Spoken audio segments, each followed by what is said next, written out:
Now, just in the previous video, we have completed the concept of electrolysis, which occurs in electrolytic cell. So, two concepts: electrolysis of molten NaCl and electrolysis of aqueous NaCl. That part we have covered.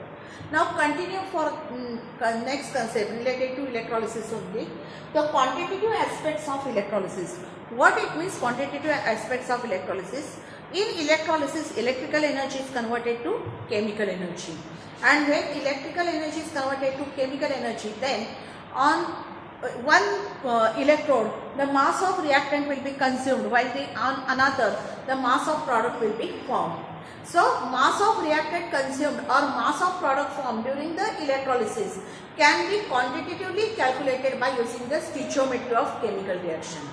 And how mass of reactants are consumed or how mass of product is formed, it can be explained by the stoichiometry of that chemical reaction, and it is given by the quantitative aspects of the electrolysis.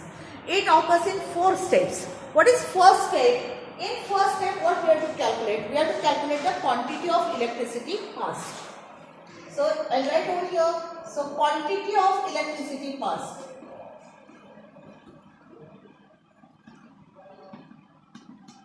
Quantity of electricity passed. How it is calculated? This is equal to I into T. What is I?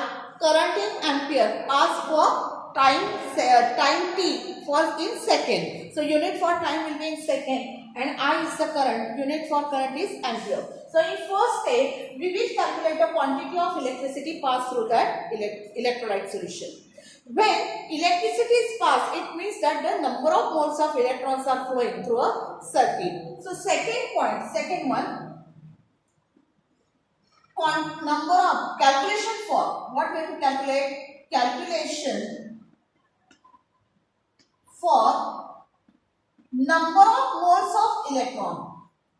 Number of moles of electron passed. It can be calculated by, this is equal to I into T upon 96500.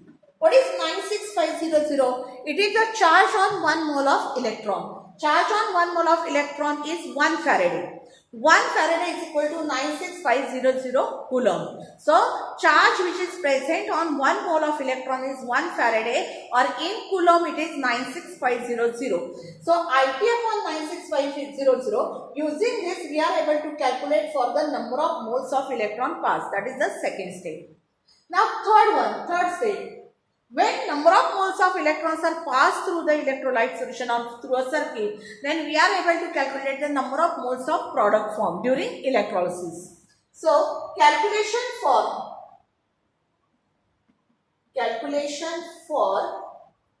number of moles of product formed. Moles of product formed. How to calculate the number of moles of product formed? Again, it is equal to I into T upon 96500 multiplied by mole ratio. So, here it will be IT upon 96500 multiplied by mole ratio. What is mole ratio? If you want to define the concept mole ratio. So, it is the ratio of number of moles of product formed. Moles of product formed in reduction half reaction.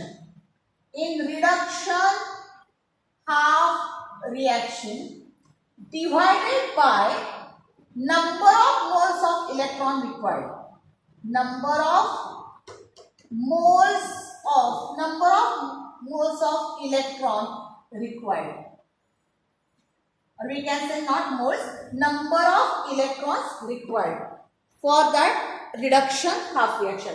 Using this formula, we are able to find out the mole ratio. Example I will give how to find out mole ratio. Suppose the electrolyte solution is given. Example I am giving. Suppose electrolyte solution is given copper sulfate. It contains Cu++ ion and SO4- ion. Positive ions undergoes the reduction by gain of electron. So from CuSO4, Cu++ ion undergoes reduction. So for this one, what is the reduction reaction? Cu++ ion gains the 2 electron and it is converted to Cu. So what should be the mole ratio? What is mole ratio? Number of moles of product formed in reduction half reaction. Which one is the product? Copper. How many moles of copper are there? 1. Divided by number of electrons required. How many electrons are required for this reduction half reaction? 2. So 1/2 is the mole ratio for this copper ions. For this one, 1/2 is the mole ratio. So this way we are able to find out the mole ratio. Here I have given only for example. So what is the formula to find out mole ratio?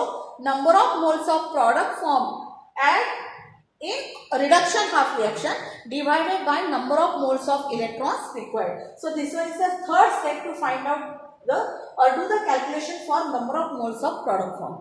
From number of moles of product formed, we are able to find the mass of product formed. So calculation for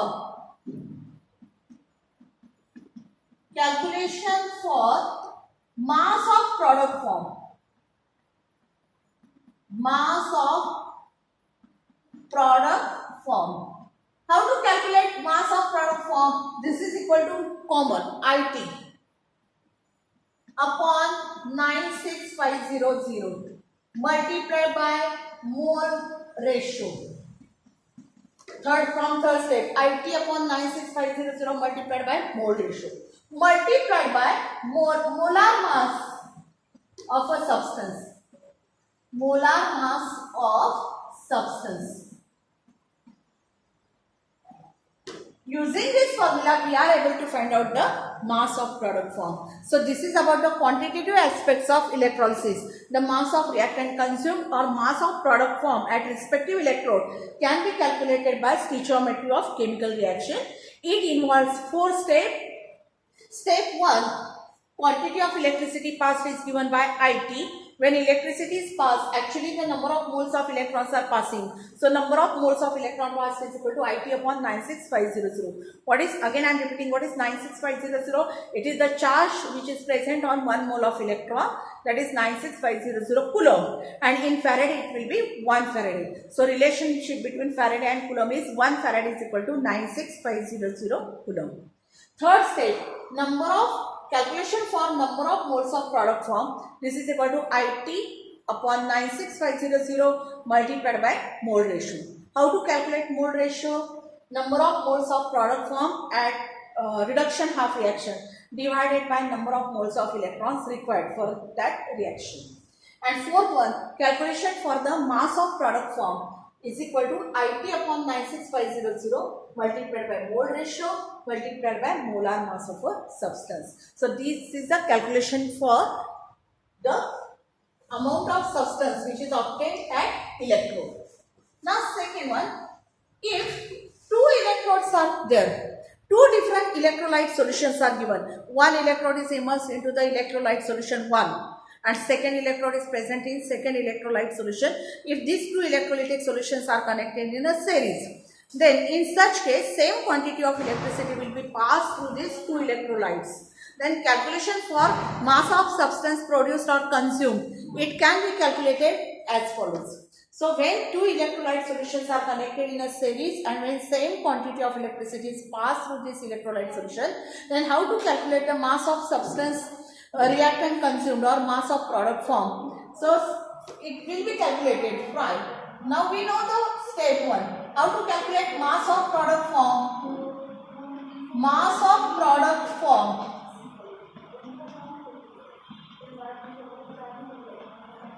For first electrolyte electrolyte solution, W1, mass of product formed for first electrolyte cell, W1 is equal to IT upon 96500 multiplied by mole ratio of that first one multiplied by molar mass for that substance M1. 2 electrolytic cells are there. So for first cell W1 is equal to IT upon 96500 multiplied by mole ratio for that first one and molar mass of that substance M1. For second electrolytic cell, W2 is equal to IT upon 96500 multiplied by mole ratio for second into M2. From these two, just rearrange this equation. What will you? What is IT? See here. IT upon 96500 is equal to IT upon 96500 is equal to W1 divided by mole ratio 1 M1. So it is W1 upon mole ratio 1 multiplied by M1. And what is for second one? This one. IT upon 96500 is equal to W2 divided by mole ratio 2 into M2. W2 upon mole ratio 2 multiplied by M2. If we compare these two, RHS side is same, so we can equalize these two. After equalization, what we are getting here right over here, W1 upon mole ratio 1 into M1, this one. W1 upon mole ratio of 1 multiplied by M1 is equal to W2 upon mole ratio 2 into M2. W2 divided by mole ratio 2 into M2. Using this formula, we are able to find out mass of two different electrodes, W1 or W2. So W1 upon mole ratio of 1 into M1, where M1 is the molar mass for that. W2 upon mole ratio of 2 into M2. So this is also the a quantitative aspect when two different electrolyte cells are connected in a series and when same quantity of electricity is passed through them. So here we have completed the concept related to electrolytic cell. Second type of electrochemical cell is galvanic cell or voltaic cell, that we will start.